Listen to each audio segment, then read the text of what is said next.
bom, rapaziada? Hoje vamos fazer uma aula bem expositiva sobre suspensão, tanto dianteira como traseira. Hoje mostrando os componentes, as peças, seus funcionamentos. A partir da próxima aula daí a gente vai começar a meter a mão na massa, beleza? Então tá, esse carro aqui é um Citroën, um Aircross, então ele tem uma suspensão um pouco mais elevada, que é um off-road. Então a gente vai estar mostrando aqui embaixo aqui já todos os componentes que fazem parte do sistema de suspensão. Então aqui tem o agregado, ó. Esse aqui é o agregado. O que fica alojado aqui no agregado aqui, ó? Aqui ele está recebendo a caixa de direção, está acima dele, está segurando o suporte que também faz parte da suspensão, suporte da transmissão aqui, ó. Um suporte da transmissão. Aqui que está anexado com ele aqui são as balanças em forma de bumerangue, tá? As balanças aqui, ó. Ele está fixado na carroceria do veículo, Então, através de buchas, o agregado. Então as balanças estão fixadas nele, tá? Tanto balança de um lado como do outro, né? Se vocês prestarem atenção aqui, nós vamos falar daqui a pouquinho sobre as balanças aqui. Elas são independentes, elas não são ligadas uma na outra. Então isso chama-se suspensão independente. Barra estabilizadora, esse desenho de barra estabilizadora aqui, ele trabalha por trás, ó. Não é na dianteira aqui, ó. Vem por trás, está passando por cima ali, o desenho em cima do agregado. Então ele passa por trás aqui, ó. Tá aqui, ó, barra estabilizadora.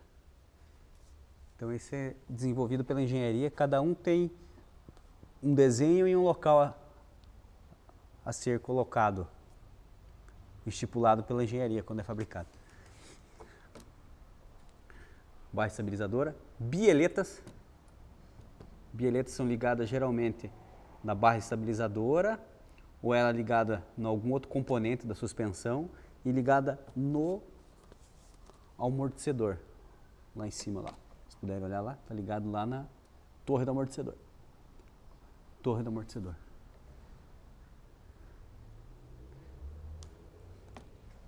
Aí tem pivô. Pivô, eles fazem a ligação entre a bandeja de suspensão com o sistema de freio. Então o pivô é ligado aqui na bandeja e faz a ligação no cubo de roda. Esse aqui entra no cubo aqui, ó. Essa manga de eixo aqui, que ele chama aqui está dentro do cubo de roda, manga de eixo. Todo mundo costuma falar que tudo é o cubo de roda, mas o cubo de roda geralmente, tecnicamente, é onde vai o rolamento, e a manga de eixo onde vai associado esse pivô e também alojado lá o rolamento, que também faz parte da suspensão. Então essa manga de eixo aqui, ó, manga de eixo, o pivô, estão associados os dois juntos lá. Que essa manga de eixo vem tudo aqui, ó. Aqui, ó. Isso aqui tudo é manga de eixo, ó, até ali embaixo. Esse é o cartucho aqui, ó. Essa é a torre do amortecedor. Só essa torre. Também, erradamente, eles falam cartucho para o amortecedor. Não, cartucho aqui vai dentro. Nós vamos conhecer nas próximas aulas, quando a gente desmontar e montar o amortecedor. Então, aqui basicamente, tá todos os componentes de uma suspensão dianteira. Tudo que faz parte. Pode ver onde que tem suporte. Daí depois a gente vai levantar, procurar mostrar em cima para vocês onde que tem suporte do motor, suporte de transmissão. Aqui ele tem um suporte de transmissão, ó. A gente costuma falar aqui, ó, um suporte lateral aqui, ó. Que essa caixa ela é na transversal, então um suporte lateral de transmissão, ó. Suportes são vazados assim, ó, com esses furos aqui, para ele receber impacto e trabalhar. Geralmente a pessoa sempre acha que está estourada, não. Também aqui, ó, outro. Nós vamos mostrar bastante suportes estourados, explicar. Do outro lado aqui também é a mesma coisa, né? Ó, balança, manga de eixo, bieleta, manga de eixo, pivô, torre do amortecedor, com amortecedor, as molas, tudo isso é o componente da suspensão. Isso aqui tudo a parte de suspensão dianteira. Então o sistema de suspensão dianteira aqui é independente. Essa suspensão foi criada pelo inglês chamado McPherson, o sobrenome dele, ficou suspensão independente McPherson em inglês. Por quê? Para ela ser independente quando passar em algum obstáculo, seja lombada, buraco, trepilação, ondulação, ela recebe impacto diferenciado, tanto de um lado como do outro. Se torna independente. Então ela tem mais maciez, teve um melhoramento na estabilidade, na dirigibilidade do veículo, controle. Então totalmente diferente de uma coisa que a gente vai ver daqui a pouco ali, que é a suspensão traseira, que é eixo rígido. Então suspensão dependente, um lado depende do outro, independente. Ela corresponde para si. Então está ligado no agregado, que está ligado juntamente na carroceria do veículo, mas o que responde por si mesmo é o quê? É o amortecedor e a balança aqui, ó, com a manga de eixo, o que faz a ligação. Então isso aqui é um lado, ó, estourou esse lado aqui, não vai estourar o outro lado, necessariamente, porque uma independe da outra. Então suspensão independente. Então ela não trabalha dependendo de um lado ou do outro, depende somente dela. Agora a gente vai ali para trás ali, vamos ver ali, ó, suspensão por eixo rígido, suspensão dependente. Também aqui, ó, dentro aqui, se vocês olharem aqui, ó, esse aqui é o eixo rígido, ó. Vamos olhar ele por baixo aqui, ó. Tá vendo? Ó, esse cara é o eixo rígido, ó. Então ele tem também uma barra estabilizadora interna reta, ó. Pode ver, de reforço. Porque esse carro aqui, ele é um carro um pouco mais pesado, um carro que recebe maior porcentagem de peso no porta-mala, é um carro off-road, como eu falei para vocês, SUV, né, popularmente falado hoje em dia aí, que foi denominado na Europa lá pelos franceses, hoje esparramou no Brasil, no mundo inteiro. Então ele tem essa barra de torção aqui, ó, tá vendo? Barra estabilizadora, aqui atrás chama-se barra de torção, porque ela não tem a função de estabilizar, mas tem a função de ligar dentro desse eixo rígido de um lado ao outro e recebe esse impacto, essa torção que faz com o peso e o trabalho dele. Então pode ver, esse eixo rígido é ligado através de buchas, ó, ligado na carroceria. Então ele tem o suporte, tem as buchas. Então isso aqui tem um segredo, bucha, milímetro possível que seja fora do padrão, ela vai trabalhar folgado. Então ela vai trabalhar dançando, vai estourar a bucha. Esse probleminha aqui saiu quando eles fizeram o Gol geração 5, ó. Teve um problema de recal no eixo rígido traseiro, que deu muito problema disso daí. Então ele tinha as buchas milímetros menor, e o pessoal estava colocando, porque é o que tinha no mercado na época. E ela já veio também montado assim, já com essa dificuldade, com esse problema. Então deu um problema de recal. Isso não é, eu estou comentando isso com vocês, que isso é uma coisa que se tornou verídico e teve aí no mercado e teve esse recal. Muitos tiveram problema com esse eixo rígido atrás, então ele gastava um pouquinho e já começava a bater ferro com ferro já.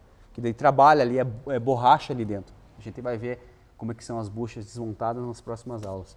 Aqui a continuidade do eixo rígido, o batente de impacto, batente de absorção de impacto. Geralmente esse batente em carros mais antigos é junto aqui, ó, na mola. Ele não tem aqui separado. E a mola separadamente aqui, ó. A mola separada. E aqui, desse lado aqui, o amortecedor, ó. O amortecedor está aqui, ó. Aqui atrás ali, ó. Aqui é o amortecedor. Amortecedor, batente da absorção de impacto, mola e o eixo rígido. Mesma coisa do outro lado, ó. Mesma coisa também, ó. Amortecedora, a mola, batente da absorção de impacto, eixo rígido. E aqui atrás também é a manga de eixo, ó, manga de eixo traseira. Então impacto que sofre uma pancada, numa batida que mexa com a estrutura traseira vai interferir no eixo rígido. Aí vai precisar de um ciborgue para colocar ele no quê? No seu devido lugar. Fazer com que ele volte na sua medida específica, se ele sofrer qualquer impacto. Esse aqui é novo, ó. Esse aqui foi trocado novo já. tá? Que ele sofreu uma batida e esse foi trocado novo. Não teve como ser ferido, que ele entortou demais.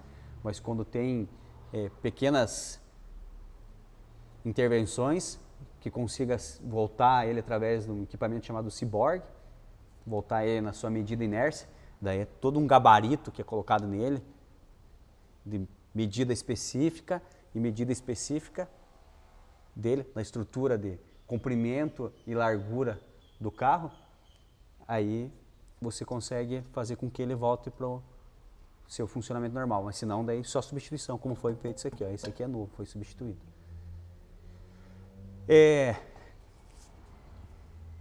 Um pouquinho da história da suspensão, que nem a gente estava falando. Começou, na frente era eixo rígido e atrás eixo rígido também, semelhante aqui. Aí o que é fazer a parte de digeribilidade, estercer para um lado para o outro, sempre foi o sistema de direção, né? Então, sistema da caixa de direção que nós vamos estar conhecendo, que vai ser as próximas aulas nossas. Depois de suspensão vai vir o sistema de caixa de direção, mecânica, vamos falar de hidráulica, vamos dar uma pincelada sobre eletrônica, como é esse aqui também, eletro, mecânica e hidráulica, tudo junto. A evolução veio eixo rígido com eixo rígido, depois passou a ser independente, porque ele viu essa necessidade do quê? Absorvia muito impacto, que absorve atrás, então eles se comunicam. E na frente não, na frente passou a ser independente. Questão de conforto, digeribilidade, estabilidade, distribuição de peso, tudo isso em desenvolvimento através do chassi. Então a engenharia veio lá, vamos lá para frente lá, veio para ter esse melhoramento. Então outra coisinha aqui, ó, que eu vou mostrar para vocês também, que faz parte também do sistema, isso aqui tanto de direção com suspensão, isso aqui, ó, isso aqui é o terminal de direção, ó, terminalzinho de direção, para ter essa digeribilidade. Então a engenharia foi lá, desenvolveu, fez um monobloco do carro, fez um chassi, aí começa a colocar lá agregado e componentes. Opa, eixo rígido. Eixo rígido é sempre para permanecer numa constante, sempre aquele impacto. Então, e outra coisa, o que diminuiu bastante também é peso. O que eles precisam hoje em dia é ter o quê? Economia de material, para o custo-benefício do carro ser mais baixo, mais em conta, e a diminuição do peso, para o carro ter mais leveza, para o carro procurar ter economia com um pouquinho de potência, porque as duas coisas só você não consegue junto. Então estão caminhando para chegar nisso, ter potência e economia. Ou você tem muita potência e não tem nada de economia, ou você tem muita economia e não tem muita potência. Então são duas coisas distintas. Então veio com essa evolução. Sistema de mola, chama-se molas espirais ou tecnicamente chamadas de helicoidais. As molas helicoidais ou espirais. Essas molas, elas têm um poder maior de absorção de impacto e de expulsão. Então, elas se atraem e se retraem, uma proporção maior, de absorção de impacto maior. Então, conforme o desenvolvimento do veículo tem a necessidade de ser mais larga ou com o diâmetro maior, o diâmetro entre elos aqui, ó. Quer dizer que vai absorver mais impacto. O tamanho também influencia, mas tudo que desenvolve isso daí, o que é? Engenharia. Essa mola helicoidal aspiral aqui, por exemplo, tem 5 elos na traseira. Então, teria necessidade de ter 7? Não teria, porque senão o carro ia ficar muito alto. Então, ela já teve 5. Já pré-calibrado, pré-estabilizado, pré-testado, que ela o quê? Receba uma certa capacidade tanto de passageiros traseiros, que são 3, está estipulado o peso específico lá no manual do proprietário, como também no seu porta-malas. Então, é suficiente 5 elos e o diâmetro de espessura aqui dos elos. Então, tudo isso influencia na hora de você montar e colocar a mola correta. Desgasta. Ela vai cansando com o tempo. A não ser que você pegue lá um carro usado, daí você levou lá para o teu mecânico de confiança para você fazer a tua manutenção preventiva ou corretiva, ou você que vai se tornar um mecânico, né, um técnico na área, vai pegar de um cliente, um amigo ou até mesmo o teu carro. Então você tem que observar muito bem isso. Se as molas não estão cansadas, né, você vai ver lá que tem uma diferença no que levantasse aqui agora no elevador, uma mola quisesse sair já e a outra não. Então as duas estão firmes aqui, ó, tá? Ó, só se a gente desmontar mesmo o eixo rígido para a gente conseguir tirar essas molas aí. Aí é o sinal de fadiga, de cansaço das molas. Então ela tem uma certa vida útil. Geralmente o mínimo aí que o pessoal vê que tem de duração e de vida útil uma mola dianteira e uma mola traseira, elas trabalham na casa de 45 a 65 mil quilômetros. Lógico, tem casos aí que passa de 100 mil, mas são exceções. Por causa do efeito de retrair e expandir. Retrai e expulsa novamente o processo. Então, mola o que que é? Molas servem para absorver os impactos, juntamente com o amortecedor. O amortecedor, ele, além de absorver esse impacto, ele vai ajudar na estabilidade. A mola também. Ela, necessariamente, no sistema traseiro, ela não tem a necessidade de estar junto ali, como na dianteira. Porque ela não tem localização do quê? De um prato de giro, como é a suspensão independente. Ela pode ser separada. Pode ver. Então ela serve aqui para quê? Única e exclusivamente para peso. O peso que eu recebo e o peso que eu vou receber de influência externa e interna. Porta-mala, peso dentro do carro. Externo, o que que é? O peso do carro também. Externa é o local, o piso que eu estou andando. Um piso liso, um piso cheio de buraco, de atrito. Isso vai influenciar. Então, para isso que é a mola, absorção de impacto. Então, é um amortecedor de mola liquidal que recebe impactos. Absorve esses impactos aqui para que seja transferido no carro o mínimo possível. Para quê? Ter maior durabilidade, maior vida útil de buchas, as buchas dos eixos rígidos, como a gente viu, como a gente mostrou, né? Ó, essas buchas aqui têm maior durabilidade e vida mais útil, porque esse eixo rígido toda hora está trabalhando assim, subindo e descendo, subindo e descendo, subindo e descendo, subindo e descendo. E assim sucessivamente. Agora, amortecedor não, o amortecedor já foi criado mesmo para absorver o impacto. Ele absorve o impacto do peso de todo o carro e do externo, que o pneu vai receber no piso que ele esteja trabalhando. E aqui vai receber o peso do carro e o peso ser agregado, seja porta-mala ou seja as pessoas. Então, um amortecedor, em média, de vida útil aí de 45 mil quilômetros, mais ou menos aproximadamente. Tem casos que é para mais e casos para menos, mas a média deles aí é casa de 50%, 60% da maioria dos veículos é nessa casa de 45 mil, desde que seja uma boa qualidade. Tem algumas marcas no mercado que são muito bom aí, o FAP, Monreal, Nakata, né? Tem outras marcas também muito boas aí. O amortecedor, vocês vão observar, a olho nu. Ah, o carro lá, eu acho que está com o meu amortecedor vazando. Ele vai estar assim, ó. Tá vendo aqui? Esse aqui ele está sujo, ó. Não quer dizer necessariamente que ele esteja... Ah, ó, esse amortecedor está estourado. Não. Se estourou óleo, vai estourar o retentor. Nós vamos conhecer o amortecedor desmontado para as próximas aulas. Vamos desmontar, montar. Vocês vão aprender como que desmonta, monta, o que é expurgar um amortecedor. Ele vai começar a aparecer vazamento.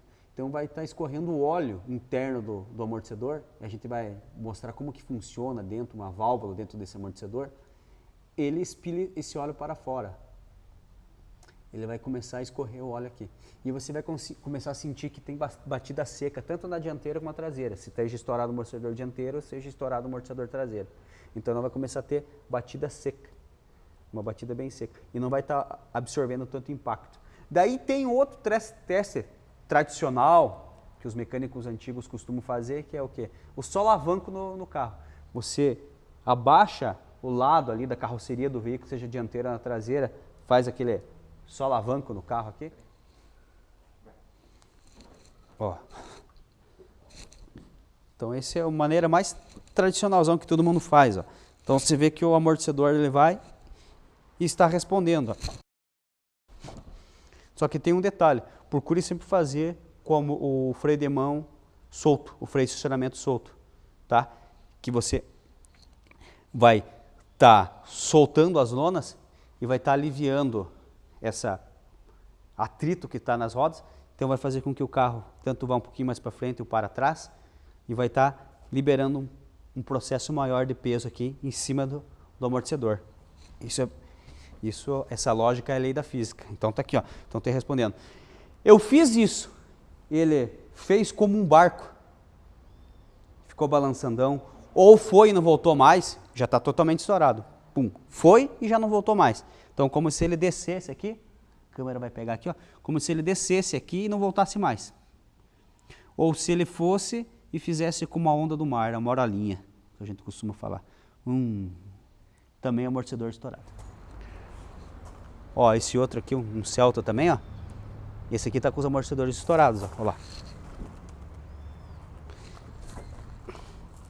Ó, viu? Foi. Se você conseguir, vocês vão conseguir ouvir também que tá... Vocês vão conseguir ouvir que tá tendo um barulho, ó, também, ó.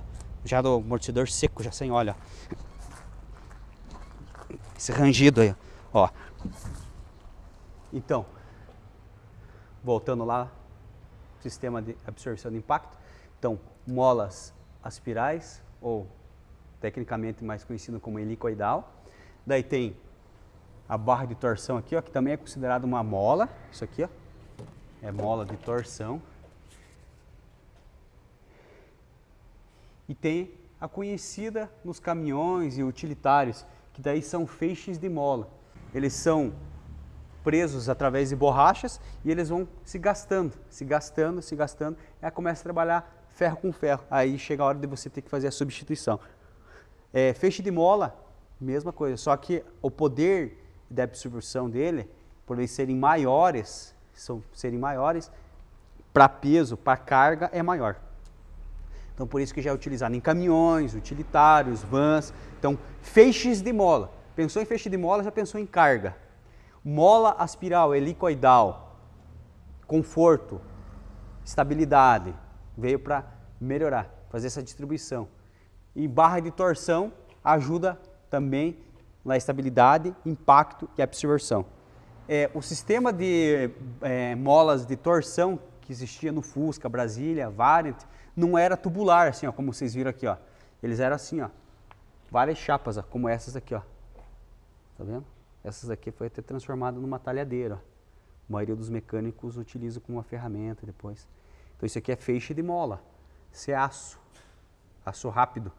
Então são vários feixes, né? Eram com 20, 10, 15, 30, conforme a estrutura do veículo, a altura que ia ficar o veículo. Então dentro daquela tubulação dianteira ali, próximo ali na frente do cofre ali do motor, do porta-mala, que o motor é traseiro, do sistema ar, vinha os feixes de mola, que seria um em cima do outro aqui, chamado de barra de torção. Só que ele era um em cima do outro colocado assim, ó. Como essa barra de torção aqui, ó, ela é cilíndrica aqui, ó. Esse aqui era um em cima do outro preso. Era um pequeno sistema de feixe de mola interno dentro de uma tubulação. Isso aqui, feixe de mola na parte externa. Ele pega de um chassi, vai até outra ponta do chassi. Então ele pega o peso do porta-mala com o peso do carro. Então ele não tem, quando tem feixe de mola, ele não tem mola aspiral, helicoidal. Quando tem barra de torção, nesse sistema aqui cilíndrico, ele tem também o sistema de mola helicoidal. Continua tendo amortecedor normalmente, que amortecedor ele absorve impacto. Carroceria, ele faz também a ligação aqui, ó, entre o eixo rígido e a estrutura do veículo. Aqui ele ajuda a absorver o impacto interno e o peso também do porta-mala e também dos ocupantes. Mas absorção de carga, de peso, carga maior, feixe de mola tem essa função. Aqui a distribuição então é entre a mola helicoidal e o amortecedor. Lá entre o feixe de mola e o amortecedor. Daí tendo a barra de torção, ele vai fazer esse auxílio. Essa aqui é a torção cilíndrica. Nos carros a ar saiu torção através de chapa, uma ligada à outra. Então são várias chapas aqui, por exemplo, tem esse comprimento, o comprimento de 1 metro, 2 metros. Vinha ligada várias chapinhas, uma em cima da outra. Precisava ser 10, precisava ser 20, precisava ser 5, 15. Fosse a quantidade que fosse necessária, desenvolvida pela engenharia, teria que ser isso daí. Para o quê? Absorver aquele impacto. Então, o eixo rígido, tanto para frente como para trás, e absorção de impacto para baixo como para cima. Então ele tinha esse processo dianteiro e traseiro, para baixo, para cima. Dianteiro e traseiro, para baixo e para cima. Então este é o sistema de barra de torção e feixe de mola. Tranquilo? Então essa é a evolução dos sistemas de mola. Esse cara aqui, ó. Esse aqui que é uma barra de torção, uma barra de reforço. Tá, por que é essa barra aqui?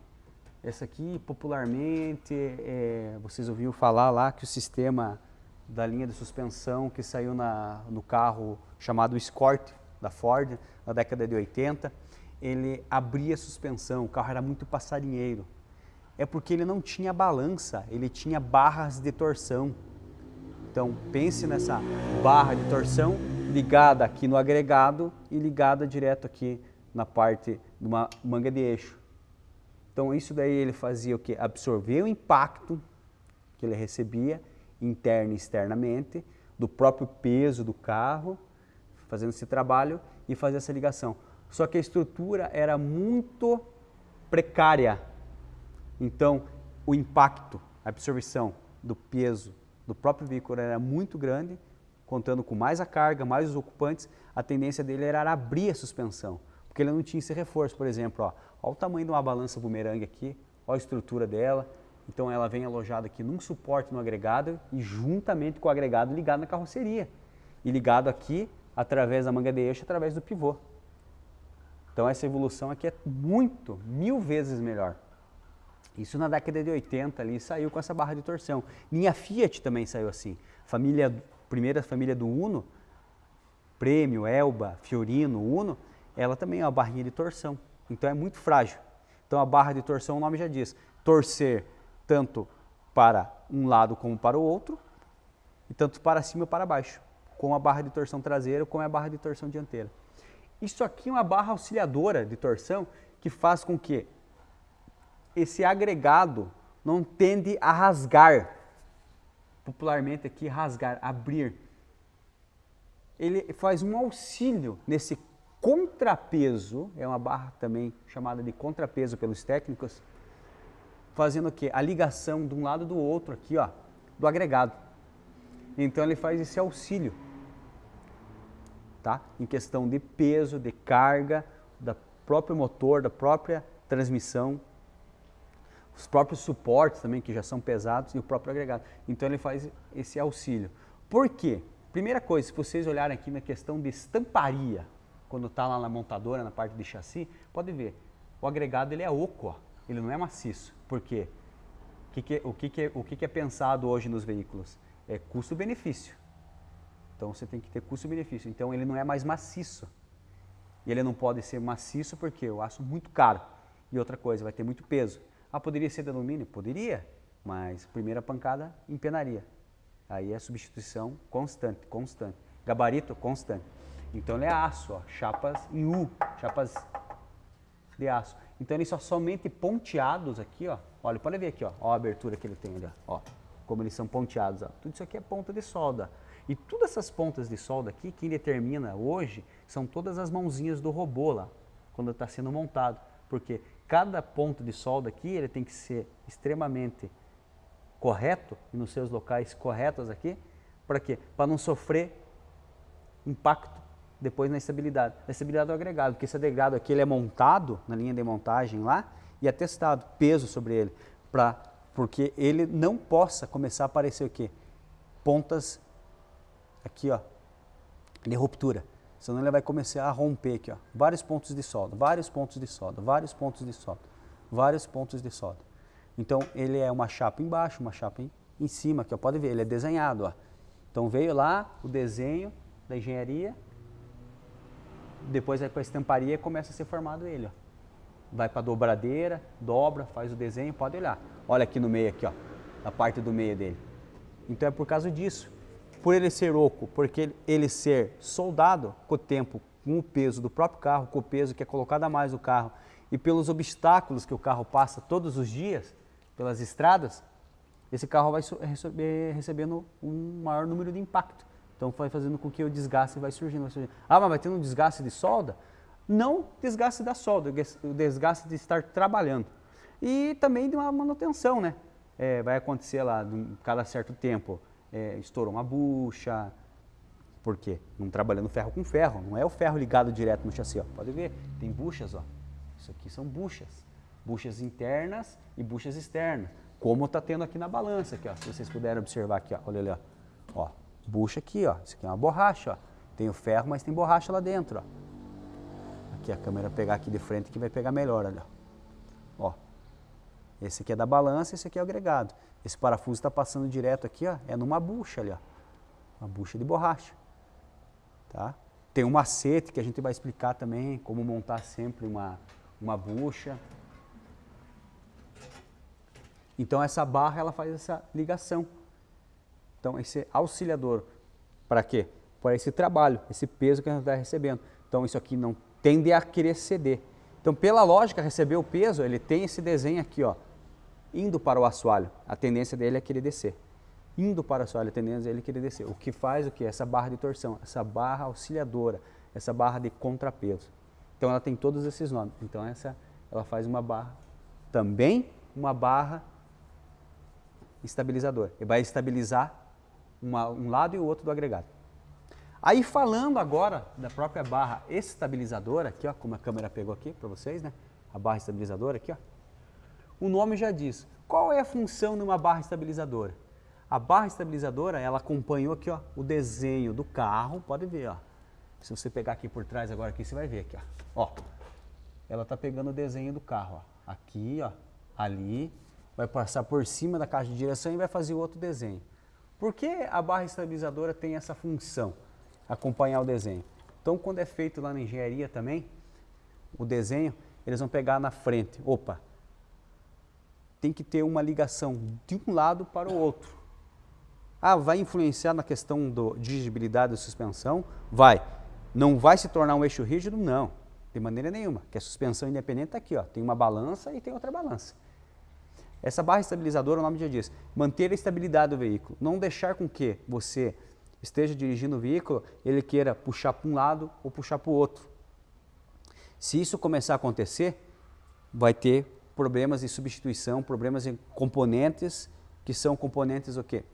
Maleáveis, componentes que recebem impacto, que trabalham, que sejam fixados em carrocerias e outros componentes que trabalham através de borrachas, buchas, que trabalham com borrachas, não trabalhando ferro com ferro. Então, sempre trabalhando naquele solavanco. Essa barra estabilizadora, a função já o nome já diz, manter a estabilidade do veículo.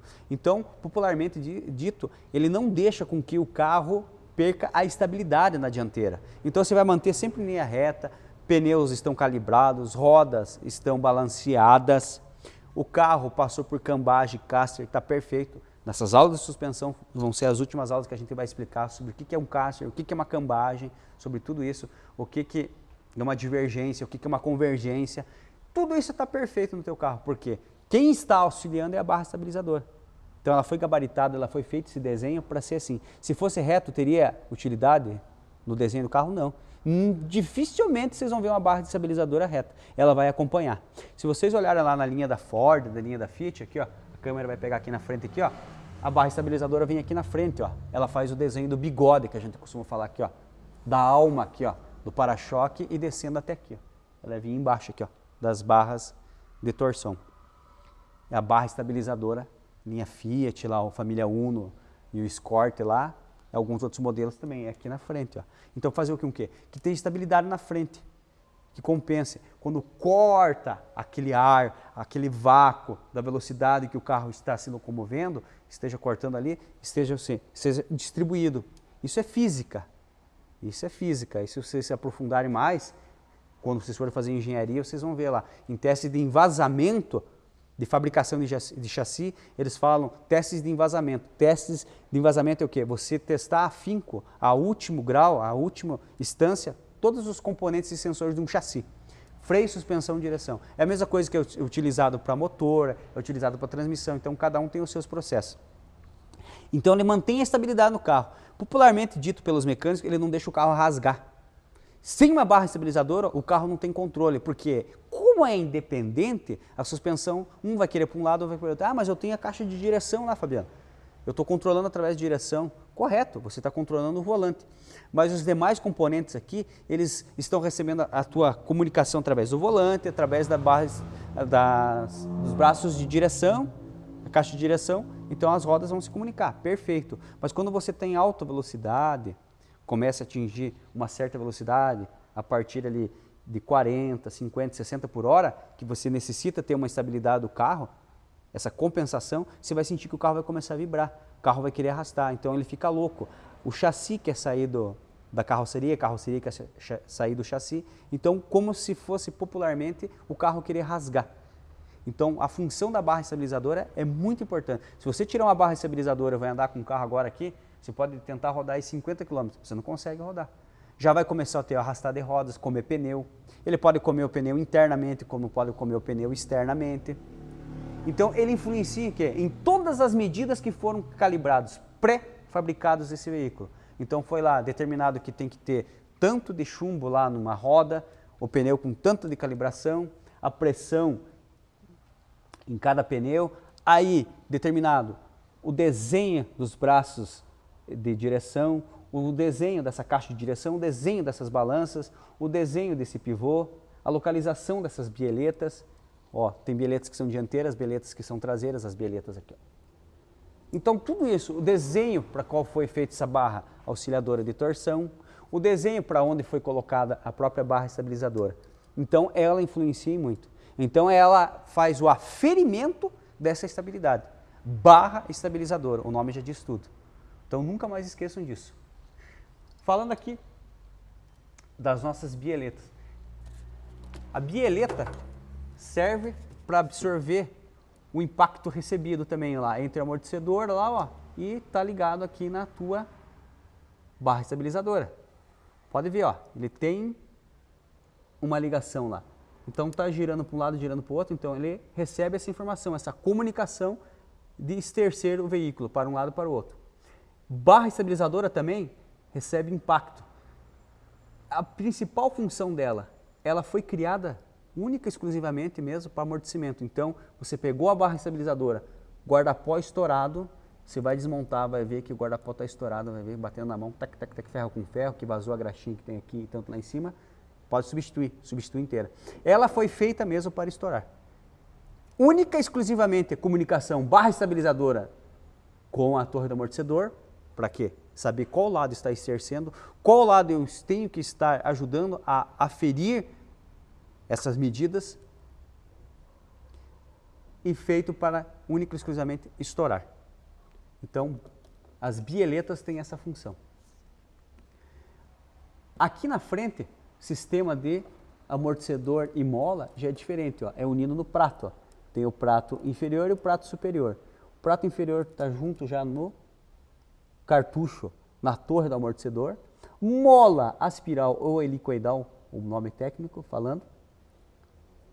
E a parte em cima do prato é ligada no chassi, na carroceria do carro. Então ligado na carroceria, amortecedor, ligado na manga de eixo. Então essa comunicação direta. Quando a gente estiver desmontando, mostrando exatamente como que faz os reparos, e que existe amortecedor que retire o cartucho e amortecedor que vem interno, amortecedor que vem com um conjunto já. Vem a torre do amortecedor com o amortecedor já, ele não é desmontável, você troca ele inteiro. A gente vai estar explicando nas próximas, quando for específico mesmo, em desmontagem e montagem do amortecedor.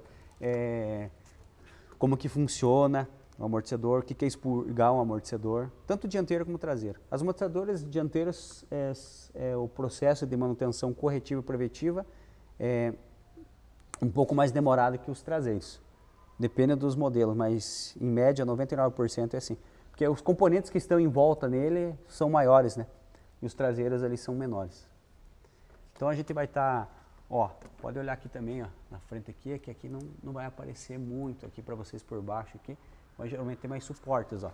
Esse aqui também é um suporte, ó. Aqui também tem um outro suporte aqui na frente, ó. Então ele tem suporte do motor, suporte de transmissão, tudo faz parte do sistema de suspensão. Então, para absorver os impactos. Tá. Essa parte, então, introdutória da suspensão, rapaziada, por enquanto a gente vai, por hoje, parar por aqui. Próxima aula a gente vai dar continuidade e já vamos dar continuidade entrando já num componente de suspensão, fazendo ou preventiva com corretiva ou só corretiva e vice-versa. Mas já vamos estar se aprofundando cada vez mais. Abraço, esperamos vocês até a próxima aula.